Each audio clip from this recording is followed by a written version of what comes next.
杨紫龙相思男装如掌柜，3位男主各有风格，谁能成为顶级流量？杨紫龙相思是平台比较关注的一部古偶仙侠剧，从预告片中可以看出对医道化学非常用心，制作也比较精良。杨紫也是实力与流量兼备的演员，只要剧情不拉胯，有平台大力支持和粉丝自来水式的便利设施，这部剧的剧集数据还算不错。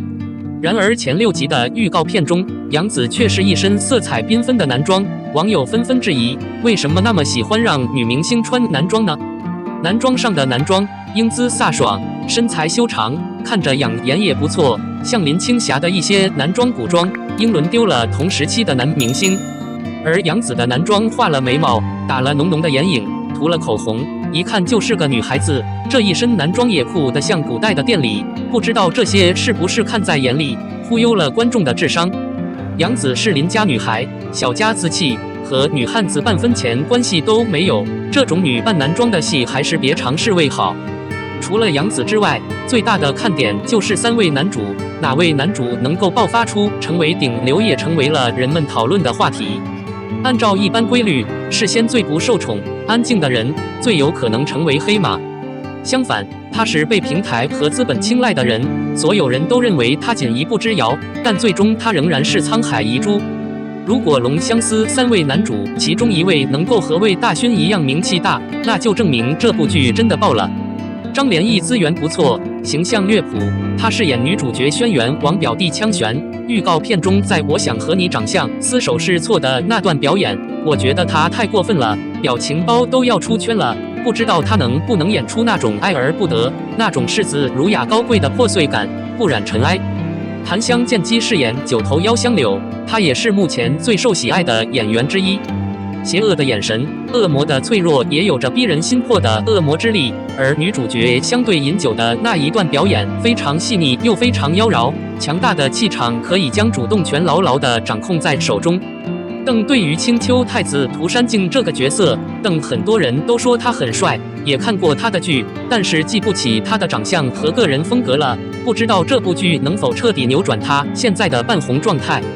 长相思对于杨紫和其他4位演员的重要性是毋庸置疑的，之前暑期档好评如潮的几部剧都已经败得无影无踪。看看杨紫、谭健琪、邓为、张婉怡都能为观众奉上一部奇幻瑰丽、感人至深的古装仙侠剧。戏剧双重角色综合症，杨紫的龙相思能否改写双角剧的声誉？万众期待的网剧《龙相思》开播，杨紫一人分饰2角，引起了广大观众的关注和讨论。不过，双角戏一直是对演员最大的考验，因此这部剧也备受期待，充满挑战。众所周知，双角剧往往很容易受到观众的质疑，但杨紫的勇敢挑战和精湛的演技或许能够给观众带来意想不到的惊喜。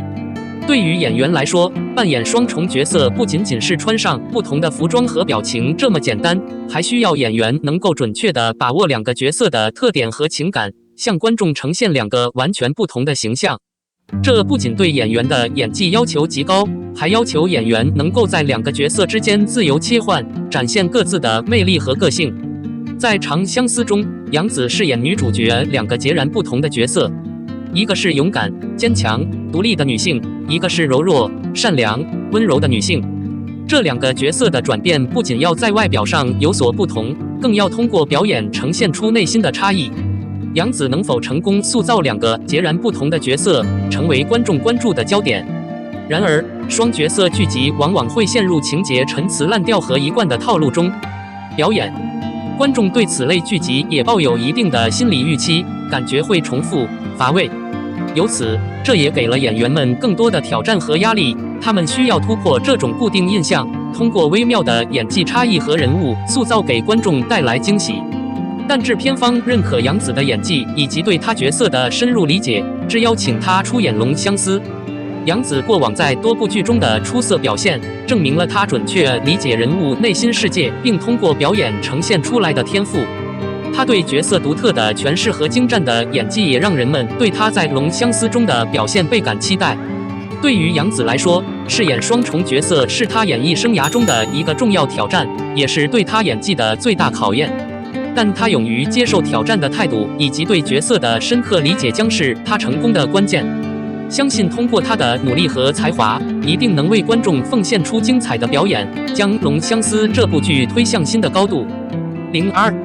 程毅的荷花楼很有古龙武侠剧的风格，打斗场面犹如震撼场面，值得一看，值得珍惜。程毅莲花楼开播，有一种梦回当年看古龙武侠剧的感觉，草蛇相扣，环环相扣，总有横生的、意想不到的情节带来惊险和惊喜。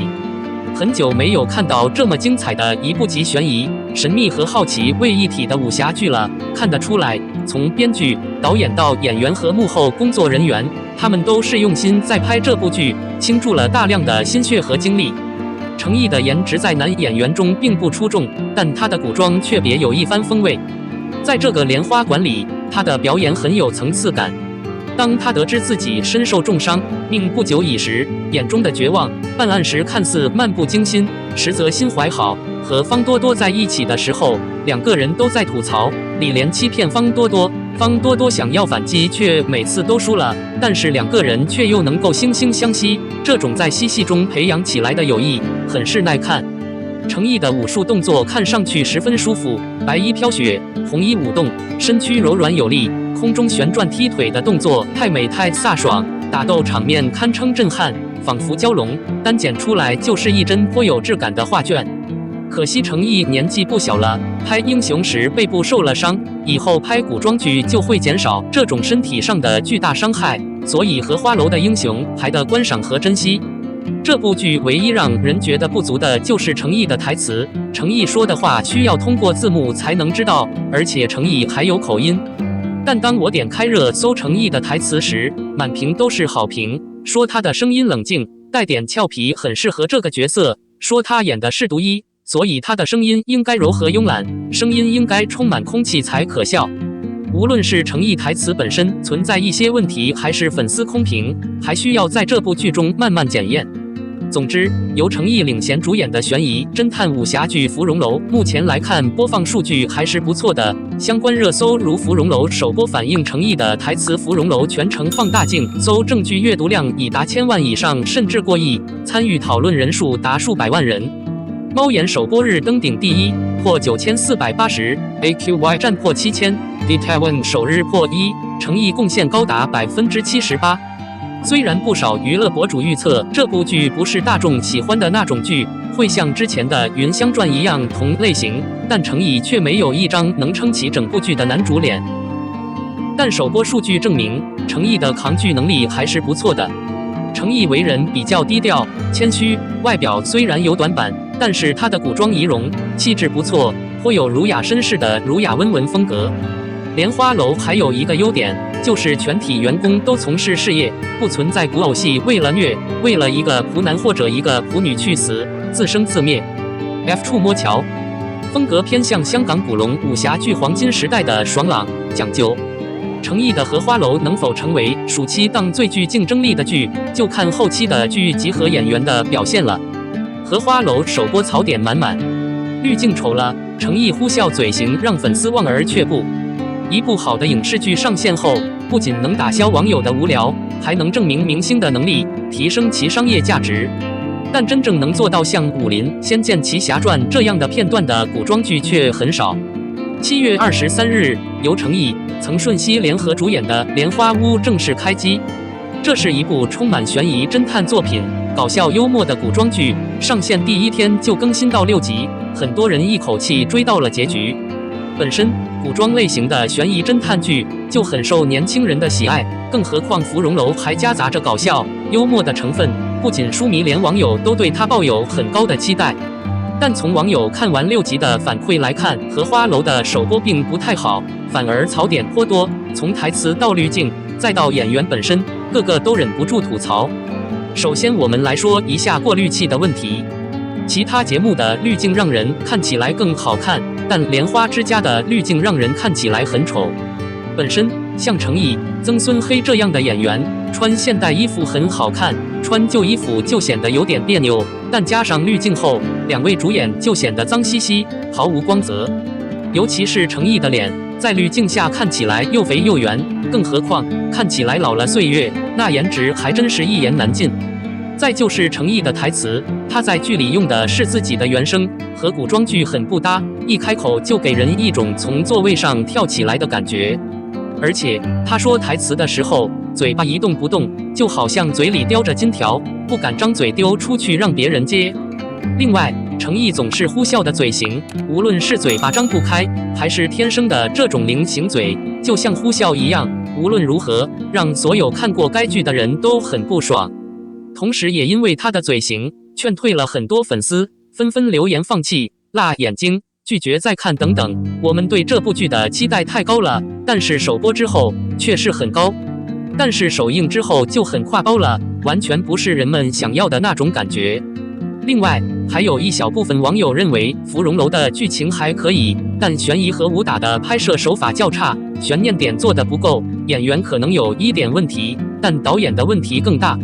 或许导演过度追求特效牛给人视觉冲击力，忽略了让演员在打斗场面上下功夫，从而造成了本末倒置的感觉。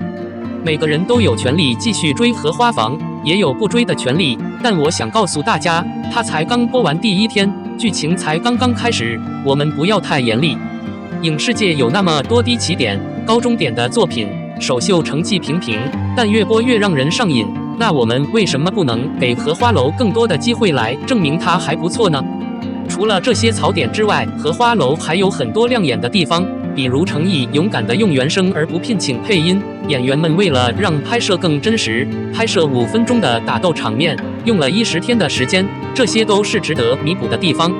希望大家能够以理性的态度，认真观看荷花楼，再回来和大家深入对话。